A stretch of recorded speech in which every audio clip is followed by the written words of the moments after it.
Hai, Assalamualaikum warahmatullahi wabarakatuh. Selamat datang kembali di Ihsan Faris IELTS and TOEFL Classes. Di video ini kita akan melanjutkan pembahasan IBT TOEFL Reading, khususnya untuk soal sentence restatement. Dan langsung saja ya, sentence restatement questions. Jadi kita sudah membahas beberapa lessons, di antaranya adalah factual and negative factual questions, vocabulary questions, inference questions, purpose, method, and opinion questions, dan juga reference questions. Sentence restatement questions itu kemarin dilewat karena ini adalah salah satu soal yang spesial dan unik ada di IBT TOEFL Reading, tapi tidak ada di ITP TOEFL dan IELTS ya. Jadi bentuknya akan seperti ini kurang lebih. Teman-teman akan melihat kalimat yang dicetak tebal dan teman-teman harus mencari di opsi itu mana yang maknanya sama. Walaupun bentuknya mungkin sudah berbeda ya, kata-katanya sudah dalam bentuk sinonim dan juga si kalimatnya sudah diparafrase. Tapi maknanya tentu yang benar itu adalah yang sama. Oke, nah untuk strateginya, yang pertama kita harus fokus ke kalimat yang dicetak tebal.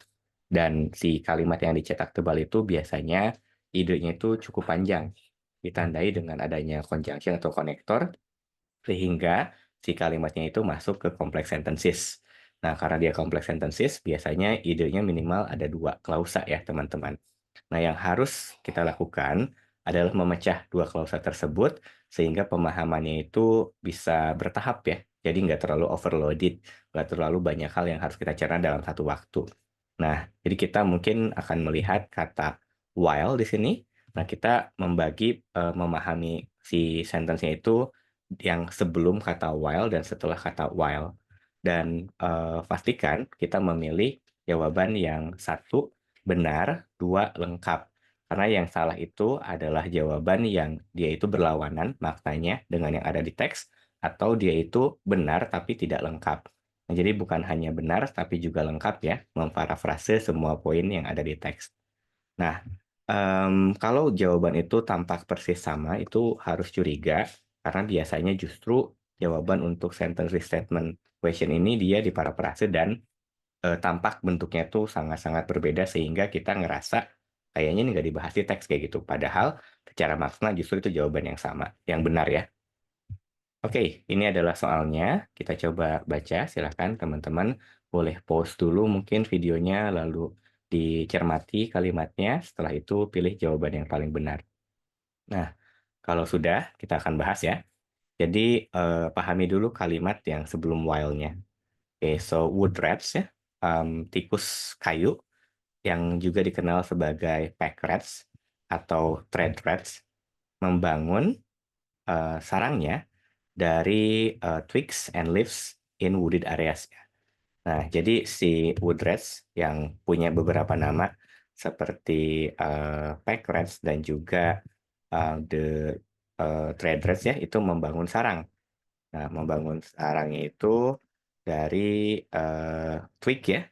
Nah, dan juga dari leaves ya, dari daun dan juga dari twig itu adalah ranting ya, teman-teman ya. Oke. Nah, itu pertama ya tentang si wood thrush ya. Nah, dia punya beberapa nama dan dia membangun sarangnya menggunakan ranting dan juga dedaunan. Sementara itu, while ya, in the desert ya, mereka membangun rumahnya menggunakan pebbles and cacti ya. Pebbles itu adalah batu-batu kecil ya, dan cacti itu adalah kaktus ya, teman-teman ya. Nah, jadi kita tahu ada yang namanya wood rats. Mereka membangun sarang. Kalau di hutan atau di daerah yang banyak pohon, dia menggunakan ranting dan daun.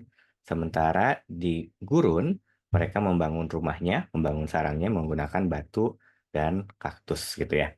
Nah, kalau kita lihat nih opsi A, wood rats are given their name because they are found only in wooded areas, itu sama sekali tidak tepat ya. Sama sekali tidak ada informasi yang benar-benar penting yang ada di teksnya itu. Jadi ini fokus ke namanya, padahal walaupun nama itu dijelaskan ya, ada beberapa wood rats itu, Tapi, yang menjadi poin utama dalam sentence itu adalah bahwa mereka membangun sesuatu kan. Nah, jadi yang A pasti salah karena dia fokusnya ke nama, padahal sentence berbicara tentang apa yang dia bangun. Nah, kalau yang B, wood rats, pack rats, and thread rats menggunakan materials yang berbeda untuk membangun sarang mereka. Nah, di sini ini fokusnya adalah bahwa ada wood rats, ada pack rats, and ada thread rats ya, yang mereka itu masing-masing menggunakan material berbeda untuk membangun sarang mereka. Nah, ini, fokusnya sudah benar membangun, tapi kalau misalkan kita perhatikan lagi, wood rats, pack rats, sama thread rats itu sebenarnya kan, jenis hewan yang sama. Cuman si wood rats ini punya nama yang lain, pack rats atau thread rats ya. Jadi tidak mungkin mereka membangun menggunakan material yang berbeda, karena tikusnya ya tikus yang sama gitu kan ya. Nah, yang C, the houses built by wood rats in forest are larger than those they built in the desert, itu juga salah. Kenapa? Karena walaupun ada penjelasan tentang membangun rumah ya di hutan dan juga di gurun, ada informasi yang tidak terdapat dalam teks yang dicantumkan di opsi, yaitu informasi tentang perbandingan dari ukuran rumahnya. Di sini kita tidak tahu apakah rumah yang dibangun di hutan dan di gurun itu besarnya seperti apa. Yang kita tahu adalah bahwa bahannya berbeda. Nah, yang tepat adalah yang delta ya, teman-teman. Kenapa? Karena yang delta itu menjelaskan bahwa wood rats ya use different materials for nest building depending on what is available. Nah, yang pertama kita punya kata wood rats-nya kan, betul. Wood rats-nya itu dibicarakan dan dia itu membangun rumah, nest building, sama dengan build nest sama build houses.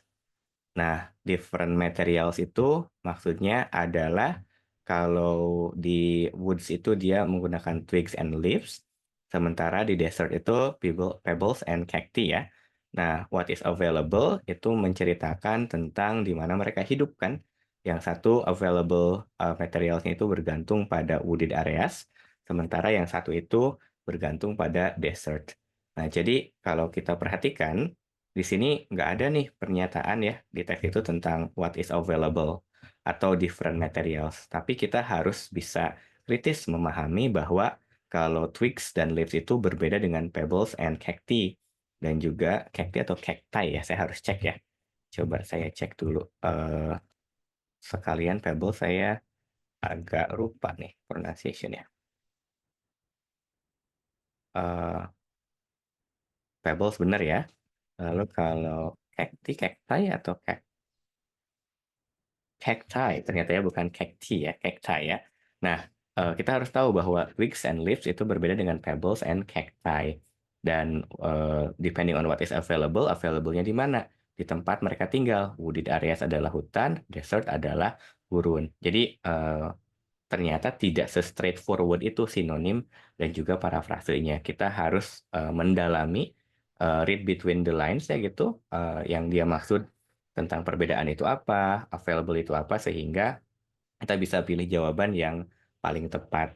Tapi yang bisa kita lihat di sini adalah bahwa jawaban yang salah itu adalah yang informasinya tidak ada di teks seperti tentang name ya dan juga larger dan juga informasi yang terkesan dia itu straightforward seperti yang B itu justru adalah yang salah ya. Oke, mungkin itu untuk pembahasan singkat soal jenis sentence restatement. Jangan lupa like, comment, share, and subscribe channel ini. Sampai jumpa di video pembelajaran selanjutnya.